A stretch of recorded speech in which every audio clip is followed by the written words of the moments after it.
नमस्कार। प्रादेशिक समाचार के साथ मैं अक्षरा अक्षय। पहले मुख्य समाचार।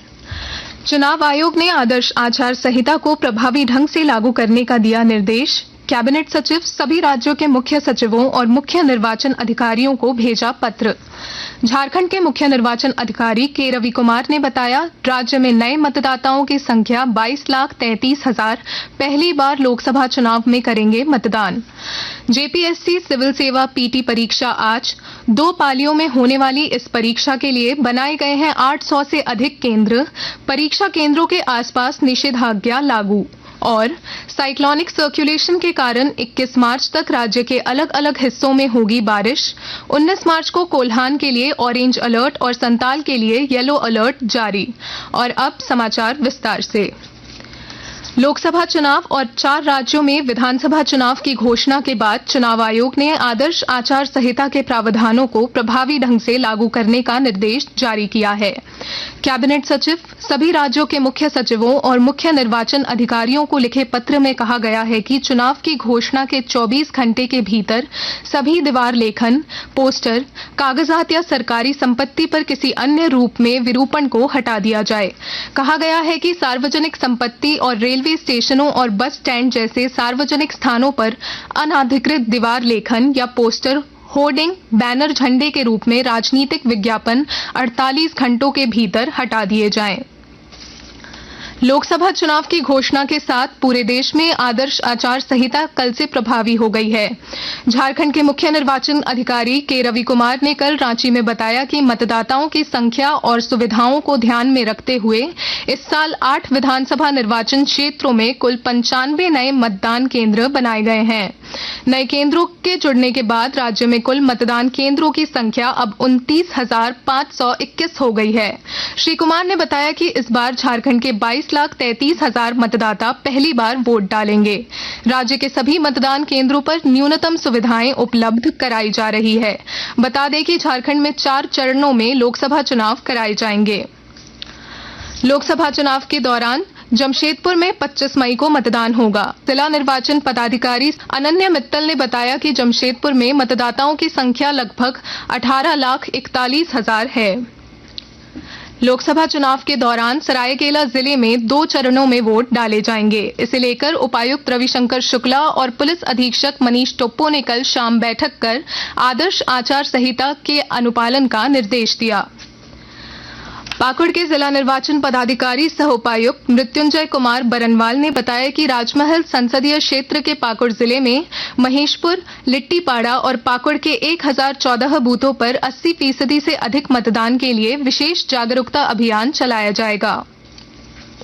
लोहरदगा के जिला निर्वाचन पदाधिकारी सह उपायुक्त डॉक्टर वाघमारे प्रसाद कृष्ण ने कल समाहरणालय में प्रेस कॉन्फ्रेंस कर 13 मई को होने वाले मतदान की तैयारियों को जानकारी दी।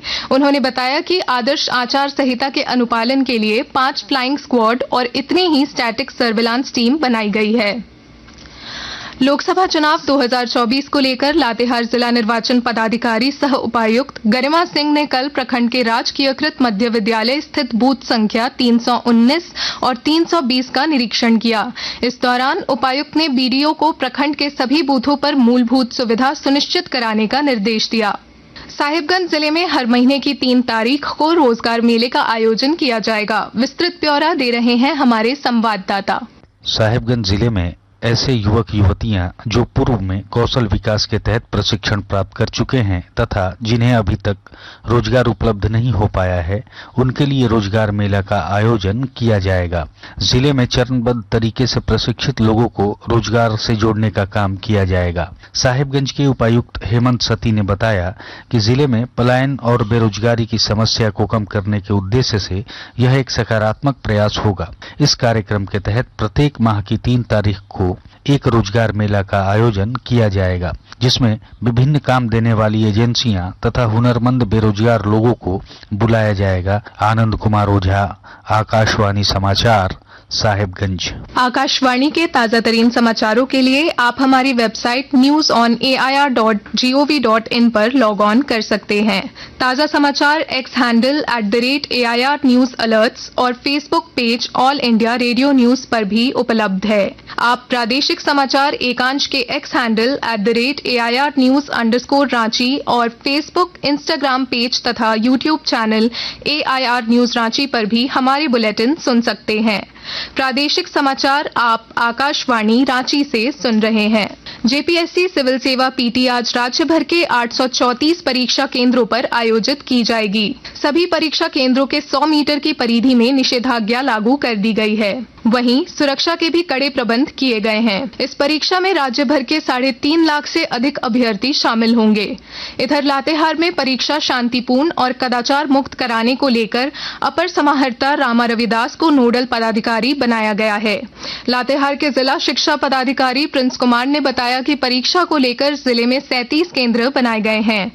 उधर चतरा में उपायुक्त रमेश घोलप ने बैठक कर कदाचार मुक्त परीक्षा संपन्न कराने के लिए सभी पर्यवेक्षकों सह दंडाधिकारियों को निर्देश दिया।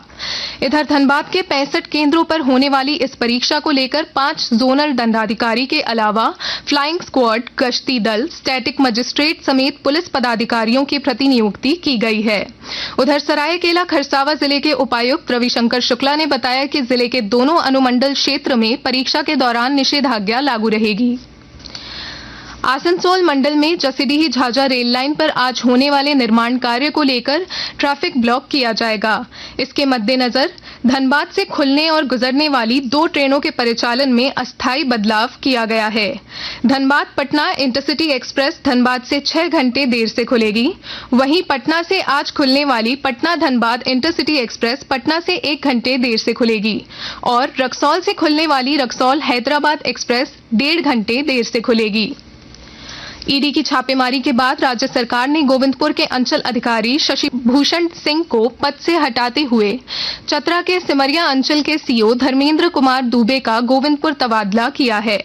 बता दें कि बड़कागांव की विधायक अंबा प्रसाद के साथ गोविंदपुर के अंचल अधिकारी शशि भूषण सिंह के रांची स्थित मकान समेत कई ठिकानों पर ईडी की टीम ने छापेमारी की थी। आरोपी अंचल अधिकारी शशि भूषण सिंह से ईडी की टीम अब 2 अप्रैल को पूछताछ करेगी। इसे लेकर उन्हें समन जारी किया गया है। बंगाल की खाड़ी में बने साइक्लोनिक सर्कुलेशन का असर झारखंड पर दिखने लगा है। इस कारण राजधानी रांची सहित राज्य के कई हिस्सों में कल बारिश के साथ तेज हवाएं चली। रांची में 3 मिलीमीटर बारिश दर्ज की गई। मौसम विज्ञान केंद्र के अनुसार साइक्लोनिक सर्कुलेशन का असर झारखंड में 21 मार्च तक रहेगा। वहीं 19 मार्च को कोल्हान क्षेत्र के लिए ऑरेंज अलर्ट और संताल के लिए येलो अलर्ट जारी किया गया है। और अब संक्षिप्त खबरें। राष्ट्रीय शहरी स्वास्थ्य मिशन गोड्डा की ओर से कल काला मोतियाबिंद के खिलाफ जागरूकता कार्यक्रम का आयोजन किया गया। हजारीबाग सदर थाना क्षेत्र स्थित एक गहने की दुकान में 3 अपराधियों ने लूट की घटना को अंजाम दिया है। इस दौरान अपराधियों ने 2 राउंड फायरिंग भी की। और अब अखबारों की सुर्खियां। राजधानी रांची से प्रकाशित सभी प्रमुख अखबारों ने लोकसभा चुनाव की घोषणा की खबर को प्रमुखता से प्रकाशित किया है। प्रभात खबर की सुर्खी है, झारखंड में 4 चरणों में चुनाव, खूंटी में 13 और रांची में 25 मई को मतदान। हिंदुस्तान लिखता है, निर्वाचन आयोग ने 7 चरणों में लोकसभा चुनाव का ऐलान किया, आचार संहिता लागू, हुकूमत पर फैसला 4 जून को। दैनिक जागरण ने लिखा है, बजा बिगुल बिछी बिसात। दैनिक भास्कर की सुर्खी है, लोकसभा चुनाव 19 अप्रैल से 1 जून तक, नतीजे 4 जून को। रांची एक्सप्रेस लिखता है, लोकसभा चुनाव की बज गई रणभेरी। राष्ट्र नवीन मेल ने लिखा है, चुनावी महाभारत का शंखनाद, वोटिंग 7 चरणों में। द टाइम्स ऑफ इंडिया और हिंदुस्तान टाइम्स ने भी लोकसभा चुनाव के लिए तारीखों की घोषणा की खबर को प्रमुखता से प्रकाशित किया है। अंत में मुख्य समाचार एक बार फिर। चुनाव आयोग ने आदर्श आचार संहिता को प्रभावी ढंग से लागू करने का दिया निर्देश। कैबिनेट सचिव, सभी राज्यों के मुख्य सचिवों और मुख्य निर्वाचन अधिकारियों को भेजा पत्र। झारखंड के मुख्य निर्वाचन अधिकारी के रवि कुमार ने बताया, राज्य में नए मतदाताओं की संख्या 22,33,000 पहली बार लोकसभा चुनाव में करेंगे मतदान। जेपीएससी सिविल सेवा पीटी परीक्षा आज 2 पालियों में होने वाली इस परीक्षा के लिए बनाए गए हैं 800 से अधिक केंद्र। परीक्षा केंद्रों के आसपास निषेधाज्ञा लागू। और साइक्लोनिक सर्कुलेशन के कारण 21 मार्च तक राज्य के अलग अलग हिस्सों में होगी बारिश। 19 मार्च को कोल्हान के लिए ऑरेंज अलर्ट और संताल के लिए येलो अलर्ट जारी। इसके साथ ही आकाशवाणी रांची से प्रादेशिक समाचार का ये बुलेटिन समाप्त हुआ। नमस्कार।